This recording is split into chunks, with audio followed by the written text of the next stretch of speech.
కారణం లేని కార్యం, మరణం లేని పుట్టుక ఉండవు. ధర్మానికి హాని కలిగినప్పుడు, అధర్మం పెచ్చు మీరినప్పుడు సకార రూపంలో లోకంలో అవతరిస్తానని భగవద్గీతలో శ్రీకృష్ణుడు చాటాడు. సత్పురుషులను రక్షించడానికి, దుష్టులను శిక్షించడానికి ప్రతి యుగంలోనూ అవతరిస్తుంటానని ఆయన ప్రకటించాడు. విష్ణు పురాణం ప్రకారం అవతారాలు 21 అయినా పలువురు తృష్టంగా భావించినవి 10 అవతారాలే. మత్స్య, కూర్మ, వరహ, నరసింహ, వామన, పరశురామ, శ్రీరామ, శ్రీకృష్ణ, బుద్ధ, కల్కి అవతారాలు. సృష్టి ప్రారంభంలో భూమి సమస్తం జలమయమైంది. కోటాను కోట్ల జీవరాశులు మనుగడ సాగించడానికి లేశమాత్రమైనా భూమి లేదు. జీవజాలం నమూనాను సేకరించి భద్రపరచడానికి భగవంతుడు మత్స్యావతారం ధరించాడు.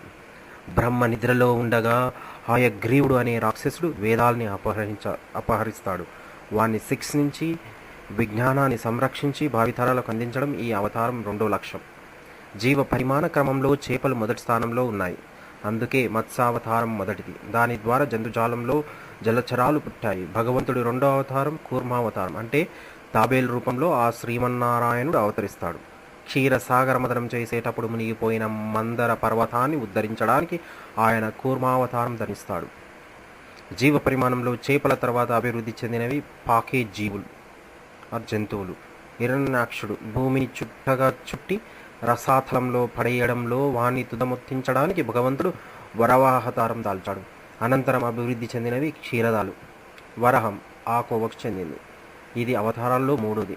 పిదప హిరణ్యకశిపుని సంహరించడానికి సగం జంతువు సగం మనిషి రూపం కలిగిన నరసింహావతారం ధరించాడు భగవానుడు. ఇది 4వ అవతారం. బలిచక్రవర్తి గర్భభంగం చేసేందుకు శ్రీమన్నారాయణుడు పొట్టివాడిగా వామనావతారం దాల్చాడు. అంటే పరిమాణ క్రమంలో పూర్తిగా పరిమితి చెందని మరుగుజ్జు మానవుడిగా భావించవచ్చు. వామనుడు పొట్టివాడైనను గట్టివాడు. 3 అడుగుల స్థలం అడిగి 1 పాదంతో నింగిని, 2వ పాదంతో నేలను ఆక్రమించి 3వ అడుగు బలి తలపై వేసి పాతాళానికి అనుగదొక్కాడు. మానవుడిలో నాగరికత అభివృద్ధి చెందినా పశు లక్షణాలు పూర్తిగా సమసిపోలేదు. రజో తమో గుణాలు అధికం కావడంతో భగవానుడు 21 సార్లు సంహారం చేసి పరశురాముడిగా తనదైన అవతార ప్రాముఖ్యాన్ని చాటాడు. మనిషి బుద్ధి వృద్ధి చెందింది. మానవత్వం మూర్తీభవించి పురుషోత్తముడిగా శ్రీరాముడు అవతరించాడు. ప్రజారంజకంగా ఎలా పరిపాలించాలో చేసి చూపించాడు. మానవుడి బుద్ధి వికసించింది.